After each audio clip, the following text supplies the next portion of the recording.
to bridge the gap between haves and have-nots is a continuous process. All of us has to work in the direction. Then only we'll have that type of impact. Thank you. Thank you. Thank you very much, sir. We are almost running out of time, so I'd request the last two panelists to kindly keep their remarks brief. Honorable Chief Minister has mentioned in Chief Minister plenary also, and even in the presentation a little while back, about modules to molecules. So I think there is none other than Amit ji from Adani Green Energy to sort of answer this question. Adani is one of the largest renewable energy companies in the country. You also have ambitious manufacturing plans. So would like to know from you how AP, as you heard from Honorable Chief Minister, can leverage its geographic as well as demographic dividend and become one of the leading manufacturing states. I request you to kindly keep your remarks limited to 2 minutes. Yeah, sure. No, thank you. First of all, I think I would just echo everybody's sentiment. Very, very precise and very futuristic vision which was presented by you, Honorable Chief Minister. I think it's going to help us accelerate our move in Andhra. And I must also compliment that for Adani Green, Andhra is a key state, and the people of Andhra, we have 7+ gigawatt of projects which are under construction, which are getting ready for Andhra, and we have 2 large pump storage projects, one in Chitravati, which we have already started. It's our first project in India, which is under construction, and we have another 1000 megawatt project in Andhra, which is under planning stage. We have very, 2 things which I want to just talk about, which I feel is important to emphasize. One is the reliance on storage systems. As renewable power grows in our country, we need to really promote storage solutions. The subsidy you talked about, the incentives you talked about are going to go a long way. I think we should keep them and enhance them as we go. I also saw very clearly you talked about exporting power will have no charges or any royalties. Great. I think we should have this kind of system in place everywhere. Second, I think you talked about people. I want to highlight that vocational skills in these projects is in limited supply. A lot of times when we are running fast, we need people who are skilled, people who have the competency to work, both in the manufacturing side and execution side. It will be great to have a very focused approach towards skill development, especially vocational skill development. And, I'm an engineer myself, but I think we need more people who have practical skills to do the groundwork. And I think that is something which I would encourage. And third thing I can just chip in, renewable power depends a lot on weather. Weather forecast is a critical area of improvement as well. Today, if you look at the density of weather monitoring stations we have, our ability to forecast short-term and long-term wind or solar radiation, especially with wind, is still far from ideal. I think that is something which I didn't notice on your slide, sir, but I would highly encourage that a focused effort is made to improve our weather forecasting systems, which will greatly impact and benefit the sector and improve our, deployment as well. Adding on to that, maybe Bhuvan Chand Tripathi ji from Greenco, we heard from modules. Honorable Chief Minister's vision is also on molecules, and Greenco is one of the leading green hydrogen manufacturers, and you also tied up a lot of capacities for export. How do you look at AP emerging as the hub for green hydrogen, not just in India, but also for Southeast Asia? Thank you, Honorable CM. It is always a pleasure to be interacting with you. I remember from way back 2000 when I made first presentation to you in a combined state of Andhra Pradesh. I have been interacting with you. Just to share the audience here, I have been interacting with you as the Chairman Gale, resolving issues in Andhra Bhavan in Delhi over a breakfast. So that's the way you have been solving and helping the industry. So you are known for that. So it's always a pleasure, sir. And I could not realize that after my retirement I'll have this opportunity to work with the organization which is your home company in the state of Andhra Pradesh. You talked about integrated policy and all the facets of that. Greenco is already present in Andhra Pradesh. Greenco has already committed $10 billion investment in all the facets which you talked about. It started with a small company with 5 to 10 megawatt capacity. It is 7.5 gigawatt operating platform. People are talking about storage is the necessity for better penetration of renewable. I think I must compliment the promoters. They have thought about this 3 or 4 years back. And you are going to have the Asia's largest energy storage project getting commissioned in next few months in the state of Andhra Pradesh, which is going to be a 10 gigawatt hour renewable energy storage platform operating on a digital cloud with state-of-art AI and ML facility. And Greenco has already carved a strategy go to 100 gigawatt hours. Right now, around 25 gigawatt hour storage projects are being implemented as in Rajasthan and Madhya Pradesh. You talked about green molecule. They have already identified a green molecule complex in Kakinada, where they are going to set up. One of the key elements in this is the electrolyzer manufacturing. 2 gigawatt assembly line is going to be operational by 2027 to start from 2026, and 27 will be fully commissioned, where they will be producing green electrolyzer in collaboration with John Cockle from Belgium. They are also looking at possibility of setting up sustainable aviation fuel, methanol, a lot of other chemicals from methanol to olefins. And one of the important aspects which we have not discussed is the use of green chemical into pharma sector. The whole Andhra and Telangana region is rich in the pharma sector, so it's going to be a major producer of those green chemicals. So under the platform of Greenco, they are providing the large storage platform, and they have already committed $6 billion of adding 6 gigawatt capacity of solar, wind and hydro together in Kurnool. They have committed $4 billion for setting up 4 million tons of green ammonia complex. Nagarjuna Fertilizers, so you know, is being converted as a green hub, where they will be producing green hydrogen by first quarter of 2026. And the Spectrum Power area, which is again near Kakinada, is being developed as a SEZ. Couple of issues I was thinking to raise, what more can be done in the Andhra Pradesh.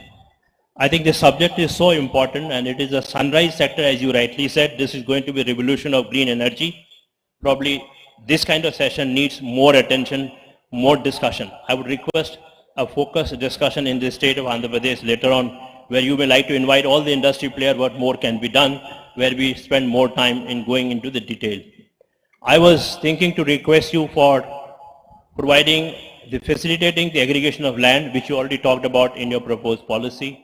The second thing I was thinking about green access, which you already talked about.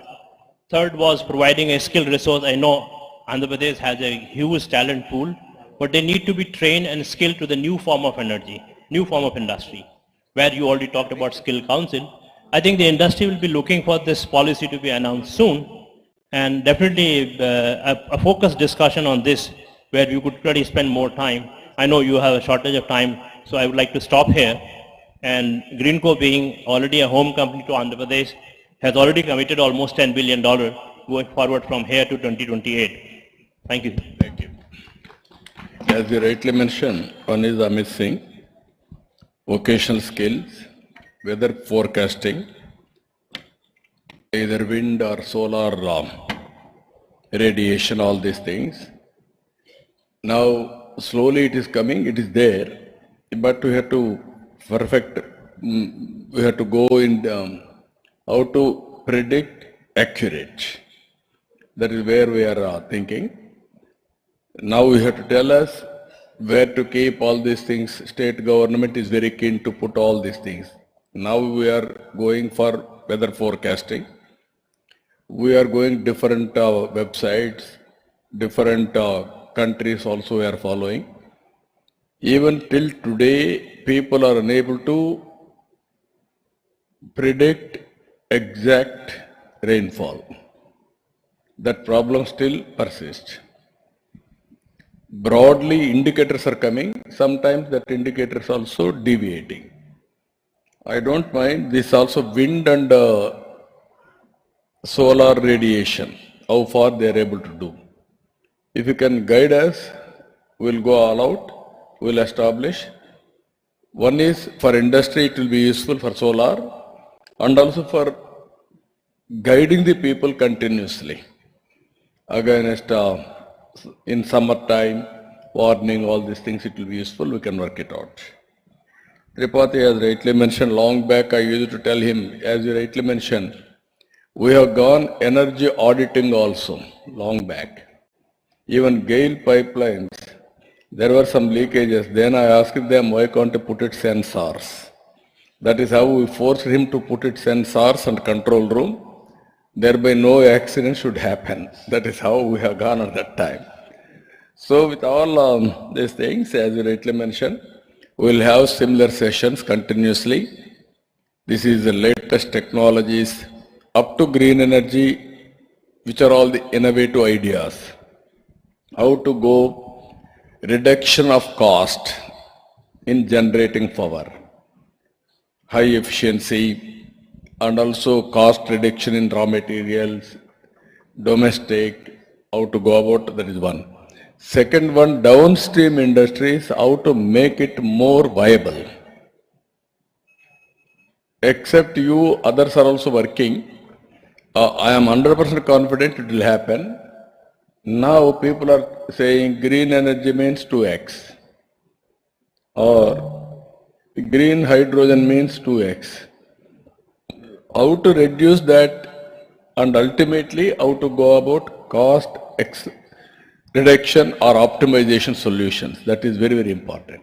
Sir, Vijay is pushing behind. I think he wants us to close fast.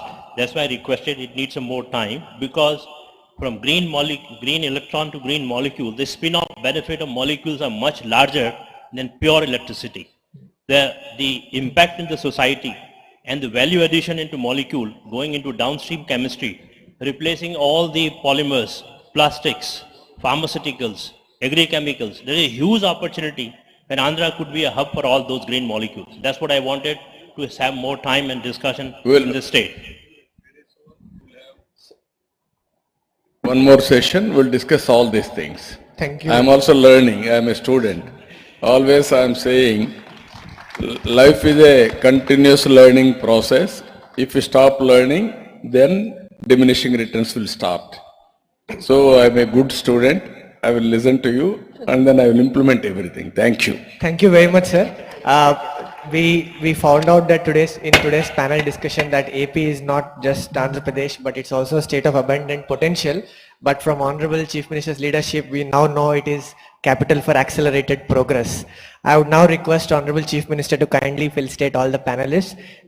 We have with us Mr. Jörg Abel, who is the President of German Association. Honorable Chief Minister will be presenting Andhra's famous GI tagged Kondapalli toys. Andhra's Kondapalli toys have achieved fame over the years for being one of the most indigenously made, very old handcrafted toys in the world. I would also request Honorable Chief Minister to felicitate Sri JP Chalasani, CEO Suzlon. I would also request Honorable Chief Minister to felicitate Sri R.K. Chagi, CMD Power Grid.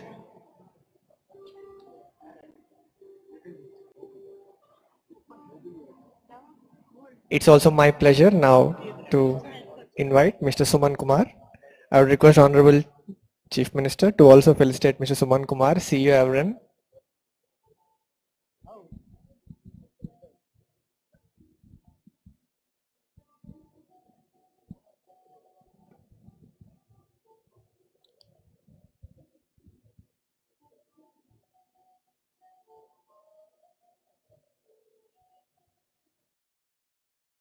I would also take this opportunity to invite Sri Amit Singh, CEO Adani Green Energy Limited. Request Honorable Chief Minister to kindly hand over the token of appreciation from the government of Andhra Pradesh.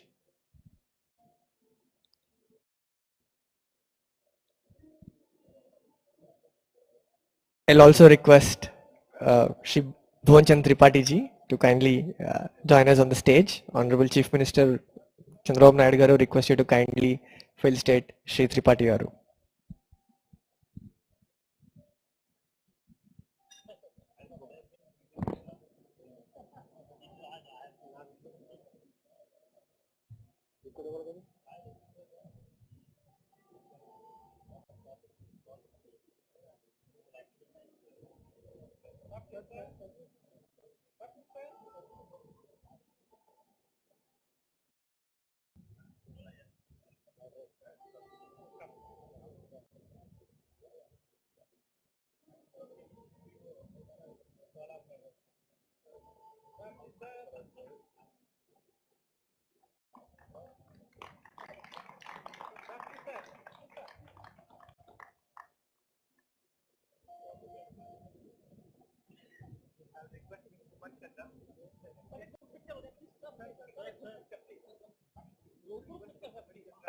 Director MNRE to kindly felicitate Honorable Chief Minister Sri Chandrababu Naidu.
Sir, 1 minute.